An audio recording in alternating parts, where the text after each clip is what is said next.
శ్రీనివాస్ గారిని, మన ఎమ్మెల్యే గారిని మాట్లాడాల్సిందిగా కోరుకుంటున్నాము.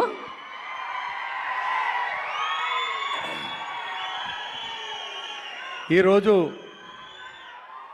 దేశవ్యాప్తంగా చిరంజీవి గారి పుట్టినరోజు పండగ జరుపుకుంటున్నటువంటి మెగా ఫ్యాన్స్, మెగా కుటుంబ సభ్యులు, పవన్ కళ్యాణ్ గారి భక్తులు, అదేవిధంగా వీర మహిళలకు, నా అక్క చెల్లెళ్ళకు అందరూ కూడా పేరు పేరున ఉదయపూర్వ నమస్కారం.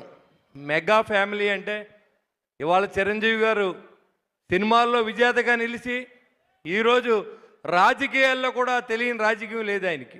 కానీ ఈ రాజకీయాల్లో ఇమడలేక ఆయన రాజకీయాల నుంచి తప్పుకున్నప్పుడు కూడా ఆయన ఆశయాల్ని, సేవ చేయాలని ఆశయాలు నిలబెట్టిన వ్యక్తి పవన్ కళ్యాణ్ గారు. ఆ పవన్ కళ్యాణ్ గారి ఆశయంతో మీ ముందు మాట్లాడే అవకాశం కల్పించింది నాకు మెగా ఫ్యామిలీ. నేను మెగా ఫ్యామిలీ భక్తుడిని. అందులో 2009లో మరి ప్రజారాజ్యం పెట్టినప్పటి నుంచి ఈరోజు వరకు మెగా ఫ్యామిలీని అంటిపెట్టుకొని మరి ఈరోజు మీ ముందు మాట్లాడే స్థాయికి ఎదిగానంటే మెగా ఫ్యామిలీతోనే నేను ఈ స్థాయికి వచ్చానని చెప్పడానికి ఏమాత్రం అతిశయం లేదు. ఇవాళ పవన్ కళ్యాణ్ గారి నమ్మకాన్ని ఎక్కడా కూడా ఆయన్ని ఏ రకమైన ఇబ్బంది లేకుండా ఆయన ఏదైతే అనుకున్నారో అది చేసే విధంగా ప్రజల్లో ఉంటూ ఆయనకి మంచి పేరు తీసుకొచ్చే విధంగా మరి ఏదైతే చిరంజీవి గారు ఆశయాలతో మరి వాళ్ళందరూ కూడా పవన్ కళ్యాణ్ గారి ఫ్యాన్స్ కానీ, చిరంజీవి ఫ్యాన్స్ కానీ, మెగా ఫ్యాన్స్ కానీ ఎవరైనా మనందరికీ ఆరాధ్య దైవం చిరంజీవి గారు. ఆయన తర్వాత దేవుడు ఉంటే పవన్ కళ్యాణ్ గారు. ఇవాళ చాలామంది సినిమా హీరోలు పుడతారు, చాలామంది సినిమా హీరోలుగా ఉంటారు. అయినప్పుడు కూడా ఫ్యాన్స్ని మీరు ఎక్కడ డబ్బు ఖర్చు పెట్టకండి, సేవ చేయమని చెప్పి మరి అందరినీ కూడా మరి బ్లడ్ బ్యాంక్ కానీ, రక్తదానం కానీ, అవయవదానం కానీ చేయమని ప్రోత్సహించిన ఏకైక హీరో చిరంజీవి గారు.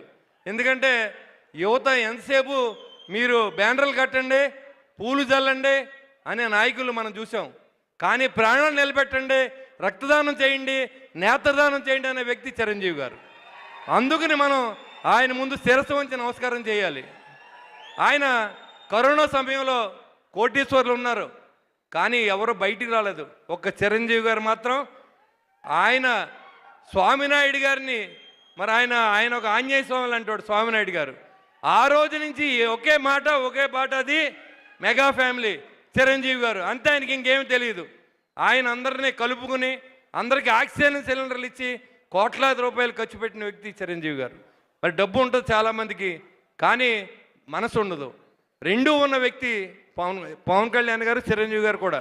ఎందుకంటే చాలామంది హీరోలు యాక్షన్ చేస్తారు, 100 కోట్లు వస్తాయి, అది దాచుకుంటారు తప్ప, ఆస్తులు కొనుక్కుంటారు తప్ప పవన్ కళ్యాణ్ గారు దానం చేసి సినీ నాయకుడు ఎవరో లేరని కూడా తెలియజేస్తూ ఉన్నా.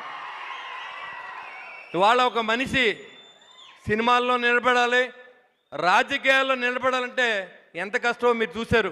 2009లో ప్రస్థానం ప్రజారాజ్యం, దాన్ని నిలబెట్టుకుంటూ 2021లో 2025, 24లో మరి ఉప ముఖ్యమంత్రిగా మరి ఆ స్థాయికి ఎదిగారంటే చిరంజీవి గారి యొక్క ఆశీస్సులతో. మరి పవన్ కళ్యాణ్ గారు డిప్యూటీ సీఎం అయ్యి 21, 21 గెలిచి మీ అందరి సహకారంతో ఇవాళ మీ అందరూ ఉన్నారు కాబట్టే ఈ మెగా ఫ్యామిలీకి ఆశీస్సులు, రక్షగా కూడా మిగులుతూ ఉంది. చాలామంది ఫ్యాన్స్ ఉంటారు, చాలా పార్టీలు ఉంటాయి, కానీ ఒక్క మెగా ఫ్యాన్స్ మాత్రమే అలాగ ఉంటారు, ఏ పార్టీలోకి వెళ్ళరు. చిరంజీవి గారు, పవన్ కళ్యాణ్ గారు ఏం చెప్తే అది చేసేది ఒక్క పవన్ కళ్యాణ్ గారు ఫ్యాన్స్ మాత్రమే. దాంట్లో ఏమాత్రం అతిశయం లేదు.